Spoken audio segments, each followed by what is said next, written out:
What's going on, fellas? What's going on, Yes, fellas? sir. For the 5 fingers for my man JD. You know the vibes. What's up? What's going on?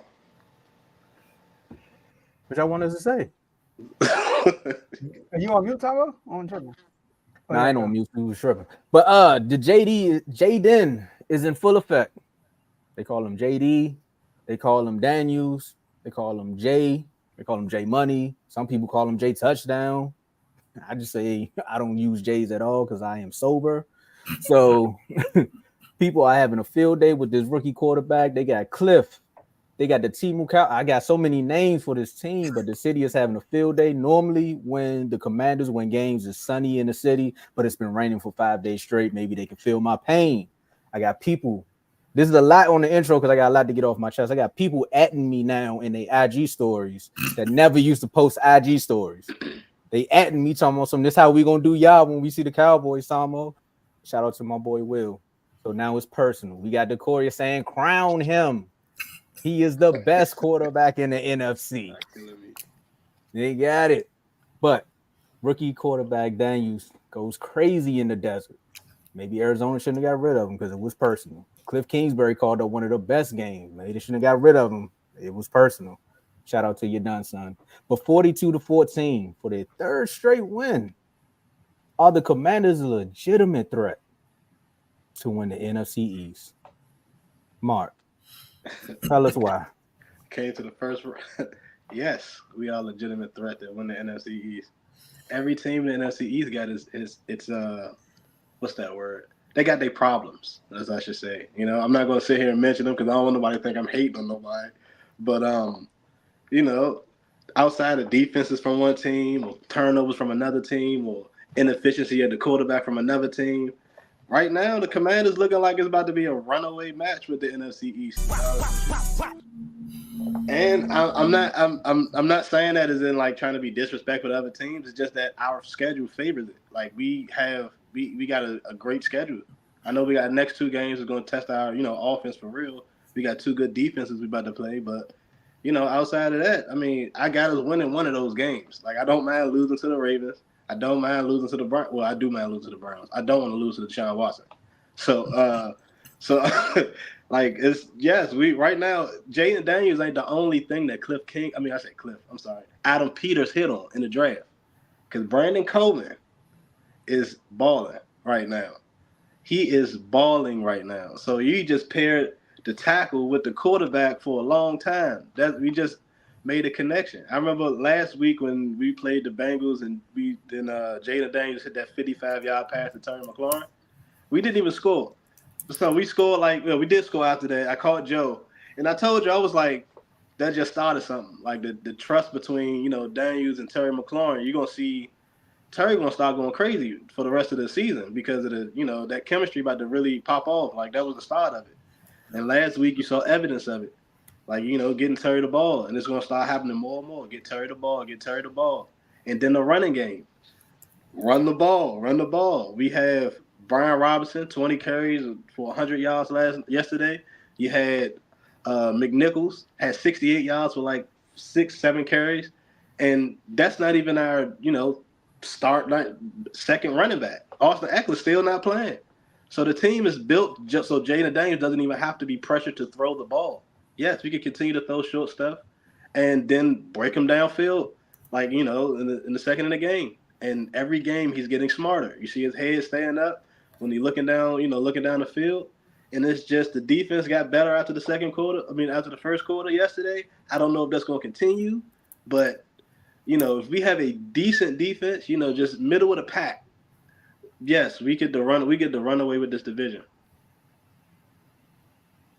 So go ahead, Joe. That was what I got to say. It's y'all show. Go ahead, Joe. Shout out to Mr. RBO, Real Ballers Only. He said, here we go.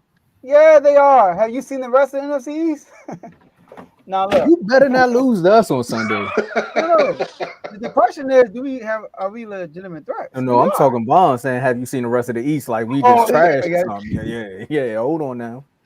Oh, here we go. So, man, listen, man. I call Mark throughout that game, I was like, Mark, RG3 year was special. It really was. For some reason, man, this feel better. I know it's early, y'all. I know it's early. We were 3-1 last year, right? Or 2-0. We were 2-0 last year, and like I ain't feel like this. You know what I mean? I ain't feel like this. I was excited, but I wasn't like this. RG3 year, man, I was excited. I still think we would have beat the Seahawks. Maybe we lost to the Falcons second round, but we should have beat the Seahawks. RG3 never got hurt. I still believe that to this day. But was it special like this? RG3 had limitations. I knew that, you know. But this dude, Jaden Daniels, man, every game that goes by, I'm more impressed. The only reason I was conservative, two reasons. Two reasons why I was conservative of my schedule picking this year. I was scarred from last year, number one. And number two, he's a rookie. I didn't know how fast he would have got to the NFL. As y'all can see, he ready. 55 stars helps a lot. Do y'all know that in the first 4 games, we got more scoring drives than incompletions? Let that sink in. We got more scoring drives than incompletions. Oh, my bad. The receivers belt is up. Okay, I can go next. Ladies and gentlemen, first QB in history with consecutive games with an 85 plus of a completion percentage. First QB in NFL history, and he's a rookie. And his first 4 games is the highest completion percentage in any 4-game span in NFL history. That's crazy. That's crazy. Look at this super chat going. Let's get based on that. Hold up. I can't see your way down. Tomo, move, bro. Get out the way. I can't see Blaze. He's in 3rd place. Thank you, Tomo. Oh, there you go. All right. 3rd place equal. Shout out to Blaze for the $4.99 super chat. I don't care, all caps, what's happening now. Y'all look really good, but those smiles will be frowns. Hashtag just wait. Hashtag same old skins. Hashtag Snyder would never. Hashtag just another Sam Howe. This dude delusional. He is disrespectful. donations. Hey, disrespectful. All right. I'm glad it's being recorded. So, but yeah, man, 42 points, the highest scoring game we had since 2018. But the man, and the last thing I'm saying is this, was keeping these drives, like Mark said, the defense are getting better. The Cowboys got injuries. Michael Parsons, DeMarcus Lawrence are both hurt, and y'all offense is now both sides of the ball is not flowing like they should be. You know what I mean? So y'all have some issues going on right now. Philly, they dealing with injuries themselves, and on top of that, they don't want to say it, but they got a balance issue with Kellen Moore. They don't know what they are. They don't know what they're Emotional damage. You feel me? The defense is inconsistent, you know, so we don't know about Philly, and the Giants are the Giants. So as of right now, from the first 4 games, we do look like the best team, but obviously it's still early. But based on the 4-game sample size, we do look like the more complete team out of everybody in our division. Although we played 4 teams outside of Baker, 3 teams that only won 1 game. You know, and the 1 game that we lost was to a 3-1 Buccaneers team. But if you can see JD that game versus the last 3 games, you can see it's a whole different JD. He's more comfortable now. So these next 2 games will be a huge test for us. But like Mark said, man, I mean, we looking sweet. We looking good. Go ahead, fellas. All right. So let me say something nice. Go ahead. Are the Commanders legit? See, that's what y'all not understanding. Are they a legitimate threat? How many playoff teams have y'all beaten so far? 0. 1. The Bengals. They ain't go last year. They ain't go to the playoffs last year? Nah, Joe Burrow got hurt. I don't think about the year before that. The Buccaneers went to the playoffs. We lost. Though. So y'all haven't been a playoff team yet. Nope. But let Dak Prescott do something like that. Y'all gonna kill me. All right, so y'all got the Browns up next, right? Yep. And I know how you feeling about Deshaun Watson. They a little back and forth. You know what I'm saying? So if y'all beat the Browns, it depends on how you beat the Browns. But for me, it's the Ravens game. Because Mark said your schedule favors you. So you got Browns, Ravens, Carolina, Chicago, New York. Then you get back into the thick of things because I think New York gonna give y'all some go this second go around. And I'm gonna say the same thing for my Cowboys whenever we talk about the Cowboys again. But you got Pittsburgh, a little shaky. Philadelphia, still shaky at this point. Cowboys, like you said. Tennessee, New Orleans, Philly, Atlanta, Dallas. Does this make you all a legitimate threat? You get past the Ravens, I'll say yes. But for right now, the way you all are balling out, I'll buy a little bit of the stock because it's kind of going up. I should have bought it before the season started when it was cheaper. Like a real stockbroker would be like, this is the wrong time to buy because it's going through the roof. Like everybody want a little bit of what the Commanders got. I never seen y'all talked about on First Take. I never seen y'all talk about any of the 3 or 4 letters networks. But look at y'all now. Y'all prime time. JD number one selling jersey. Number one selling jersey. Y'all here saying they getting picked over legitimate vets. All this is the madness has started. You know what I mean? I'm just like, whoo. I hate to see what happens when they fall off. Is they not gonna talk about it no more? Are they?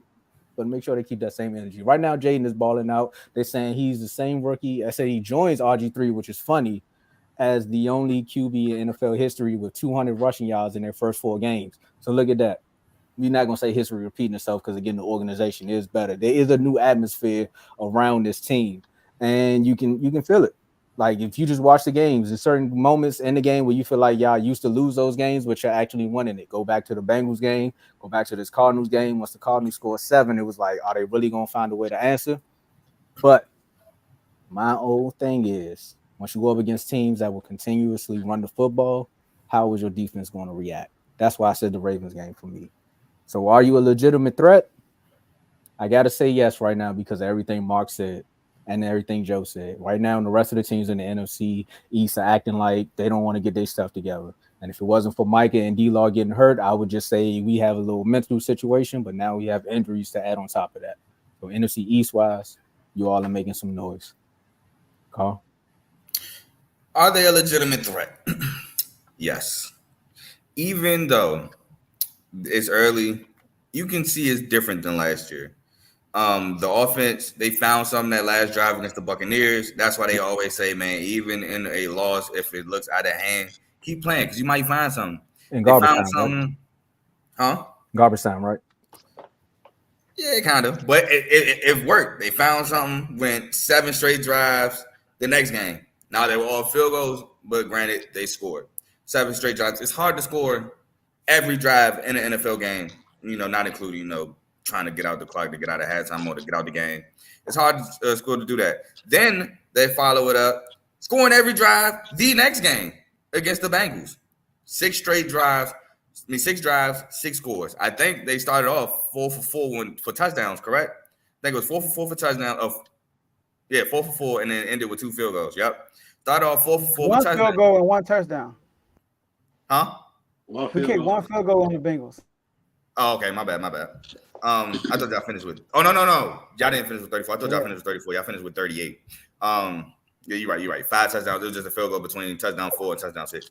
I mean, touchdown 4 and touchdown 5. But they found something there. And even in the Cardinals game, they were close to scoring a touchdown on scoring on every drive in the Cardinals game. They just had a pick that kind of ruined that. But they came out hot in that game. And I know what they're going to say. Like you said, Joe, y'all face teams that's currently 1-3. Bengals currently 1-3. Cardinals currently 1-3. The Giants are currently 1-3. But people were high on the Bengals, and people thought the Cards would be competitive, and that game wasn't competitive. It wasn't at all. Now, the Giants, that's a divisional game. The Giants got their number. So you might say, well, the Giants, nobody was high on them. But they always, for some reason, beat the Commanders. They swept the Commanders last year without their starting quarterback. I think they had some injuries too. But they look, Tommy DeVito was the starter of the second game they won, right? Not saying this to throw shots. I'm just saying that people shouldn't look at the Giants and go, well, that don't mean nothing. That actually means a ton in D.C. So y'all have been playing really good football.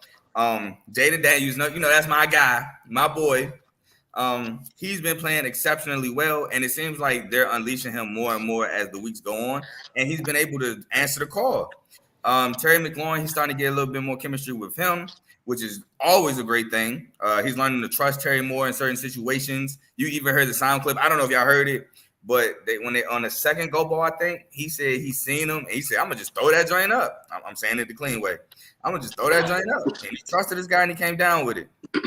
So I think they are 100% threats to the NFC East. Now, that defense needs a lot of work. Not going to lie. But do we think the Giants are a threat?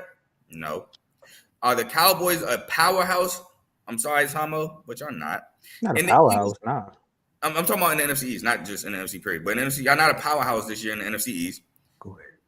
And then the Eagles, they're working through their situation as well. Like you said, they got injuries. They're for some reason they're not feeding Saquon as much as I thought they would, which is mind-boggling. What you mean for some reason? Huh? What you mean for some reason? But chill out, bro. We're not doing this. Right. We're not Go doing ahead. this. For some reason, it's mind-boggling. And the defense, at times, they play well, and at times, they don't. So I think the Commanders are a threat to win the NFC East. And Keith, did you bring up that Blaze comment? It's not a sweater, brother. It's a long-sleeve shirt, though. You don't have a team. Oh, man. Nah, powerhouse? No. I told y'all after we lost to the Packers, if you go back, if you become a member and watch the members only with the Cowboys panel, I told them that we're not going to be a powerhouse because Jerry don't want to go get free agents. Now, the powerhouse, once they get healthy and figure out the balance that Joe was talking about, should be the Eagles. Like, that should be the powerhouse in the NFC East because of everything they have on both sides of the football. I said it earlier. Maybe they need to get Warren Sapp or somebody up here to talk to Jalen Carter every game because if Jalen Carter plays the way he played in that Saints game, the Eagles are unstoppable on defense. Like, because he can get to the quarterback whenever he feel like it. With the Commanders, again, it goes back to run defense. Like, you all are playing it better.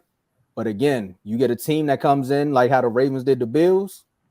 How are you going to answer that? Because you're going to have to score, but how long are you going to have the ball? If they score, let's say the Ravens score on every single drive and you go 1-3 and out, it's over after that. So it's just got to see those moments. Can we bring Kev coming back up, please? I don't think they score on every drive. Yeah, I mean, we do still got Frankie Louvu and Bobby Wagner. It's just like I said, it's getting better every week. The D line, two interior D linemen just got sacked this week, so they're gonna start to play. You're gonna see something different on the defensive line. Next week against the Browns. So I mean, we're getting better every week, literally. So they heard us complaining about them. They heard them talking about trade Deron Payne, trade Jonathan Allen before the trade deadline, and they heard y'all and they got their first sack. They were getting endless pressure against Kyler Murray, who just came off probably one of the best games of his career. So I mean, we held him to 14 points. He just came off the best game of his career. So just another thing to say, the highest graded quarterbacks of week 3 and week 4, Lamar Jackson, 90.4, and Jaden Daniels, 94.1. Ain't that something? Just some Commander love right there. You know what I'm saying? It's fun watching the Commanders. It's like watching. I'm not comparing them. Well, I can't compare them. They actually do play like Lamar Jackson and Jaden Daniels. Just like watching Lamar Jackson play, it's exciting. You don't know what he's about to do. You don't know what the team about to do. He wants to win. He gets you riled up and everything like that. Watching Jaden Daniels is like watching Lamar Jackson right now. But the difference is Jaden Daniels is a rookie. So that's what I think. That's where all the hype at because he's doing the same thing. He's reading the defenses.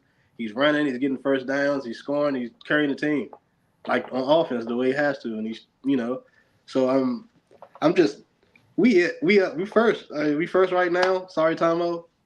What y'all saying sorry for? Second or third. I don't think y'all gonna do anything for real this season. I really don't. I don't believe it. And I know y'all offense can get hot, but I really don't trust y'all defense. I don't. I got good players, but y'all get exposed a lot. And the Eagles, we just know about the Eagles already. We know what the Eagles gonna do. We know what they're gonna do. Jalen Hurts, he's good for a turnover every game. He's good for one. I'm with you, but you can't talk about the defense, bro. Our defense getting better, it's getting worse. It's the thing. They started off hot. Is remember? it? Or was that a good You game? better pray if Deshaun Watson scores 14. If the Browns get 21 points on y'all, I know you're gonna be here, Mark. I just want you to come back and be like, how did Deshaun Watson get 21 points on that defense and getting better every week? I don't know if you're on mute, but yeah. Mark. Oh, that's not me. Okay. Nah, the sound went Praising out. the team. Your sound went out. Your sound went out. I know, Carl, you want to respond to Kevin? Yeah. Real quick. Because cool, Saquon was number 1 in rushing, right? Cool. Let's remember Saquon got his touches against the Packers, right? 24 carries. He didn't have 100 yards. Well, he had 109, but he got his touches against the Packers, right? Right? He got his touches against the Falcons. He should have got more, but he got touches, 22. 22. But somebody remind me how many touches he get in the first quarter against the Saints? I don't know. 0, right? I think the number was 0. Ooh. I think I came in the chat and complained how Saquon has no carries against the Saints in the first quarter. And how many? He finished with 17, but he broke a 65-yarder. Mm-hmm. So that boosts it a lot. That boosts it a lot, right? Okay, cool. And then against the Saints, not the Saints, against the Buccaneers this past week, how many carries he have? I think he had 10 carries. But he's getting his touches. I mean, that makes your point though. He was the leading rushing last year. Because Kev is saying, I think Kev is saying in the comments, he's like, well, Saquon number 1 in rushing, so how's he not getting his touches? Because he's breaking long runs. But so sorry to cut you off. To prove your point is going into yesterday's game, he was leading the league in rushing, and you go into the game without your 2 top receivers, and he only get 2 rushes. 10 rushes. Come on now. But I do want to say something about the command. The last thing I want to say about command, y'all. It's for everybody. It's not just for the chat. It's for people who watching live too, or watch later. For those who keep comparing us to the same old Commanders. Carl, you said, Carl, I love everything you said, by the way. I appreciate your kind words. Like, for real, I really do. It was good to hear that come from you. But I want y'all to realize, new owner, higher expectations. New head coach. Oh, Dan Quinn gave up a big lead in the Super Bowl. He gave a big lead where? Oh, in the Super Bowl. Okay. Super Bowl coach. New coaching staff. Y'all, I said this in the off season. The most underrated coach we have is Anthony Lynn. Anthony Lynn's underrated. Running back coach. I see the rushing scheme, right? Cliff Kingsbury. He's always been good with quarterback. Everybody keeps saying, oh, the era offense. If y'all watch the Cardinals, they were more balanced every season. More and more balanced. So, and we got a franchise quarterback, a legit franchise quarterback, a guy who's poised, a duo threat. So this is a brand new situation. So everybody keeps saying, oh, dang it, Snyder. They just hoping. What they say, I think I'm breaking up. When we got a new owner, what they say? People in the NFC East was like, dang, I want Daniel Snyder to still be the owner. Like, so it's cool though. Well, yeah. I want before I know the show went long, but I just want to address one comment. And Kev, we could talk about it in the NFL chats also. But he's like, Tomo, stop the Saquon cap. You want us to? I don't get what you're saying with that one. My shot was at your offensive coordinator. If you talking about that, I ain't got no smoke for Saquon. When Carl said what he said, I was like, you wonder why they don't run the ball. Yeah, and that's why I said we're not doing this. Yeah, I definitely knew you were talking about that more. And for you to have your top 2 receivers out and you not feed your running back for a couple of weeks is kind of insane, ain't it? You don't think that's the reason why Saquon? Well, I mean, one of the reasons anyway. Your 2-star wide receivers out. So don't you want to feed your running back? I think. Like Dan's there for a couple games. He'll be all right. He said they ran 6 plays in the first quarter. I would think at least one of your first 3 would be a run to Saquon. Carl, I have so much to reply to that, but we got to move on to the next topic because if you only leave it alone. You said it's right there at the rim. It's right there. But it's media day and we talking basketball, so I'm gonna switch on over because we had a trade that happened. And I think Joe right now, I think Jerry. Oh, there you go. He back. I thought Jerry Internet was like, you gonna have there's too much Commander love. We gotta get him out of here. But